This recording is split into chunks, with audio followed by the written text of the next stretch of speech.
네, 이렇게 신종 코로나 바이러스가 전 세계로 확산하면서 그 위험성에 대한 우려가 커지고 있습니다.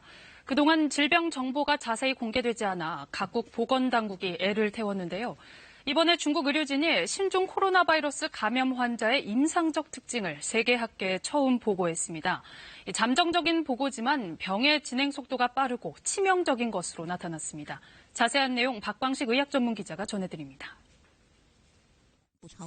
질병 정보를 속 시원히 전파하지 않는 중국 때문에 각국 보건당국은 애를 태웠습니다. 전파 속도나 발병 과정, 중증의 원인도 파악하기 어려웠습니다. 그런데 세계적인 의학저널에 감염 환자의 임상적 특징이 처음 보고됐습니다. 중국 의료진이 유행 초기 환자 41명의 진료 내용을 공개한 겁니다. 주목할 만한 건 일부 환자의 감염병 진행 속도가 빠르다는 점입니다. 대부분 증상이 심해져 일주일 만에 입원했고 절반가량은 입원 하루 만에 호흡곤란이 생겨 2, 3일 뒤 중환자실로 옮겨졌습니다.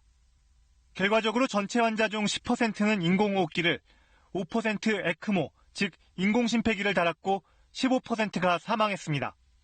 중국 의료진은 스테로이드나 항바이러스제로 치료를 시도했지만 효과를 보지 못했습니다. 진행 속도가 이렇게 빠르고 치료가 힘든 이유는 뭘까? 전문가들은 이른바 사이토카인 폭풍을 한 원인으로 꼽습니다.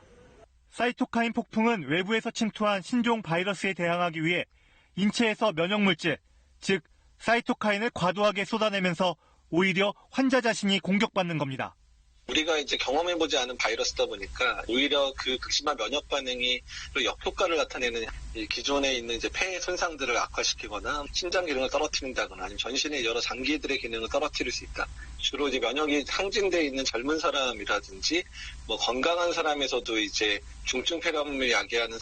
조사 대상 환자 대부분은 발열과 기침 증상을 보였고 무력감, 근육통을 호소한 경우도 있었습니다. 또 환자의 3분의 1이 고혈압이나 당뇨병, 심혈관 질환 등 만성질환자인 것으로 나타나 감염에 취약한 것으로 조사됐습니다. KBS 뉴스 박광식입니다.